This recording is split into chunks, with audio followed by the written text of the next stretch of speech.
السلام علیکم ایوریون۔ اللہ کے ساتھ کیے گئے کسی معاملے میں خسارہ نہیں، پھر وہ صدقہ ہو یا خیرات، تجارت ہو یا محبت، راز و نیاز ہو یا دعا، لیکن انسان کو یہ بات جلدی کہاں سمجھ میں آتی ہے۔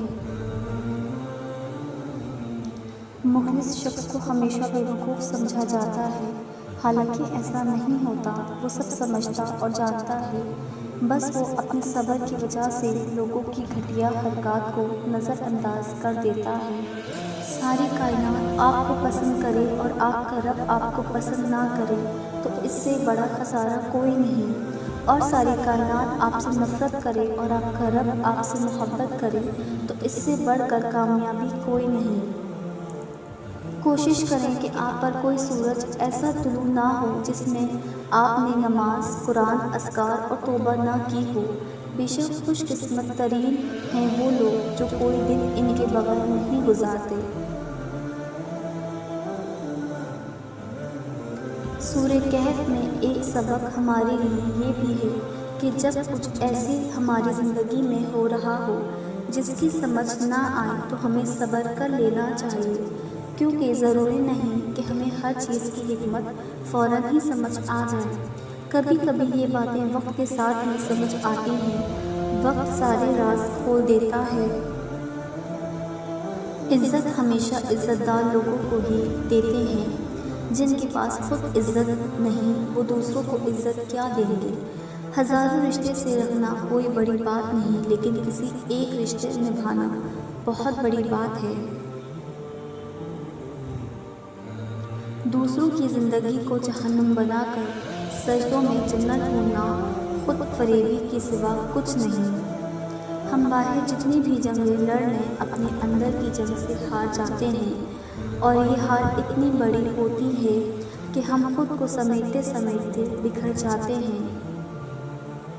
اگر خواتین چاہتی ہیں کہ ان کے شوہر فرشتہ صفت ہوں تو پہلے گھر کو جنت بنائیں، فرشتے دوزخ میں نہیں رہ سکتے۔ اگر مرد چاہتے ہیں کہ ان کی حوریں بطور بیوی ملیں تو پہلے خود کو انسان بنائیں، حوریں شیطان کو نہیں ملا کرتی۔ بڑی بے سکون تھی زندگی، پھر اللہ پر یقین اتنا مضبوط ہوا کہ اللہ جو کرتا ہے بہتر کرتا ہے، اور اگر وقتی بہتر نہ ہو تو ایک وقت آتا ہے کہ سب بہترین ہو جاتا ہے۔ بات صرف پختہ یقین کی، جب دل اللہ کی رضا میں راضی رہے اور شکر کرنے کی عادت ڈال لے تو سکون مقدر بن جاتا ہے۔ اللہ فجر کے وقت اسی کو اٹھاتا ہے جو اللہ والے ہوتے ہیں یا اللہ کے خاص بندے ہوتے ہیں، کیونکہ فجر منافقوں کے لیے بھاری ہوتی ہے۔ اے اللہ ہمیں فجر پڑھنے والوں میں سے بنا دے اور اپنے خاص بندہ بنا دے، آمین۔ فجر اور تہجد خاموش نمازیں ہیں، ان میں بہائے گئے آنسو کی پکار صرف اللہ دیکھتا ہے اور سنتا ہے، تبھی تو ان میں مانگی گئی دعائیں اثر رکھتی ہیں، تبھی تو ان کو ادا کرنے کے بعد انسان کا دل سکون سے بھر جاتا ہے۔ مشکل وقت میں ہمیشہ دعا مانگا کرو، کیونکہ جہاں انسان کا حوصلہ ختم ہوتا ہے وہاں سے اللہ کی رحمت شروع ہوتی ہے۔ آپ کا بھروسہ سمندر سے گہرا ہونا چاہیے، حالات تنگ کر دیے جائیں یقین پھر بھی مضبوط ہونا چاہیے۔ وہ اللہ ہے سننے والا، جاننے والا، وہ واقف ہے تمہاری تکلیف سے، وہ آسان کر دے گا ہر مشکل کو، کیونکہ وہی کہتا ہے ہر مشکل کے ساتھ آسانی ہے۔ جب تک آپ کے ہاتھ سے خیر تسلیم ہو رہی ہے آپ کے اوپر زوال نہیں آ سکتا۔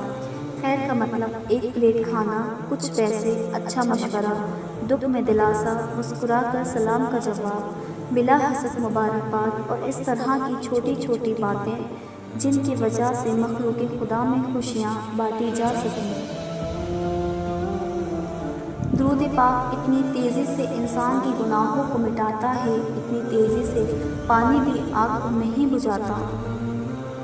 اے میرے رب مجھے ہر اس چیز اور شخص سے دور رکھ جو مستقبل میں میرے لیے دکھ اور پریشانی کی وجہ بنے۔ ہمیشہ اس وقت بولیں جب آپ کو احساس ہو کہ آپ کے الفاظ جو آپ کہنے جا رہے ہیں آپ کی خاموشی سے زیادہ خوبصورت ہے۔ سکھ اور دکھ اتنی تقدیر سے ملتے ہیں، امیری اور غریبی کا اس سے کوئی لینا دینا نہیں۔ رونے والے عالیشان محلوں میں بھی روتے ہیں، اور جن کی قسمت میں خوشیاں ہوں وہ جھوپڑی میں بھی ہنستے رہتے ہیں۔ Thanks for watching. If you like my video, so like, share and subscribe. Until next time, Allah Hafiz.